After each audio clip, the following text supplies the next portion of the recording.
জম্মু কাশ্মীর থেকে অনেক বড় একটা নিউজকে দেখতে পাওয়া যাচ্ছে। আর আমি তো এটাই বলবো, সঠিকভাবে এখন গাদ্দারদের হিসাব নিকাশ করা হচ্ছে।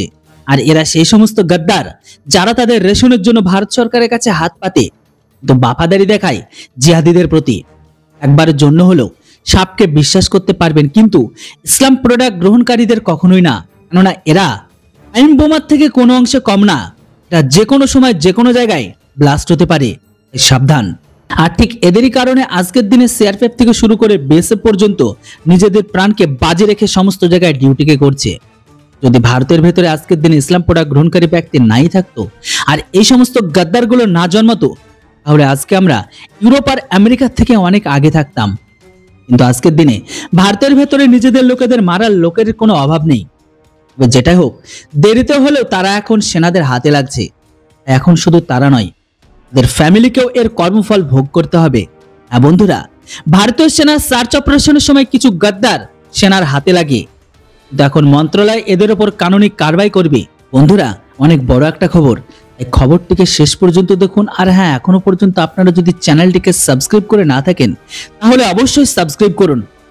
দেখুন বন্ধুরা, যে ছবিটি আপনারা স্ক্রিনে দেখছেন, যে হ্যান্ডকাপ লাগানো যে সমস্ত ছেলেগুলো যাদের সাথে সেনা রয়েছে, আজকে এদের পরিবারের উপর বিপদ আসবে। এরা সবাই কিন্তু জম্মু কাশ্মীরের বসবাস করে, কিন্তু কাজ করছে পাকিস্তানি সংগঠনের হয়ে। ভারতের সেনার বক্তব্য, এই সমস্ত ছেলেরা মাত্র 30,000 টাকার জন্য ভারতের সেনার তথ্য পাকিস্তানের কাছে বিক্রি করে। যে তথ্য থাকে ভারতের সেনাবাহিনী গাড়ির নাম্বার, সেই গাড়িতে কতগুলো সেনা ট্রাভেল করে, কোন রাস্তা দিয়ে তারা যাওয়া আসা করে, তাদের বেরানোর আর ঢোকার টাইম কখন, গাড়ি বুলেট প্রুফ কিনা, গ্রেনেড প্রুফ কিনা, এই সমস্ত তথ্যগুলো পাকিস্তানের সেনাবাহিনীকে এই সমস্ত ছেলেরাই দিয়ে থাকে। এই সমস্ত তথ্যের উপর বেস করে তারা ভারতের সেনার গাড়ির উপর হামলা করে। কিন্তু এই তথ্যগুলো পাকিস্তানের সেনার কাছে পৌঁছে যাওয়ার আগে তারা ভারতের সেনার হাতে লেগে যায়, যাদেরকে তৎক্ষণাৎ ধরে জেলে ভরে দেয়।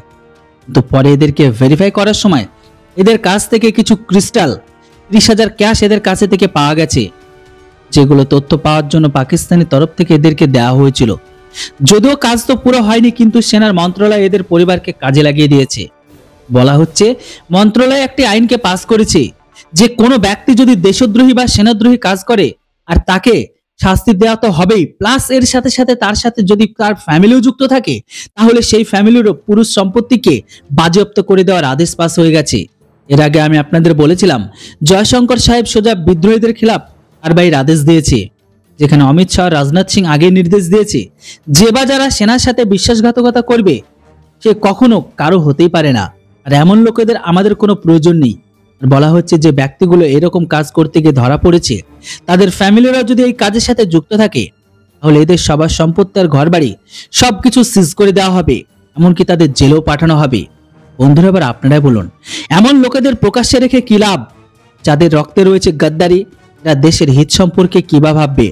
ভেরিফাই করার সময় জম্মু কাশ্মীরের এখনো পর্যন্ত যতগুলো হামলা বা অ্যাটাক বা ব্লাস্ট হয়েছে, সেই ঘটনাতে কাশ্মীরি স্থানীয়দের লোক ঠিক ততটা হাত রয়েছে যতটা হাত পাকি জিহাদিদের থাকে। এবার আপনারাই বলুন, ধরা পড়া ব্যক্তিদের সাথে কি করা উচিত? নিচে কমেন্ট করে আপনাদের মূল্যবান মতামত লিখতে কেউ ভুলবেন না। Thanks for watching. জয় হিন্দ, বন্দে মাতরম।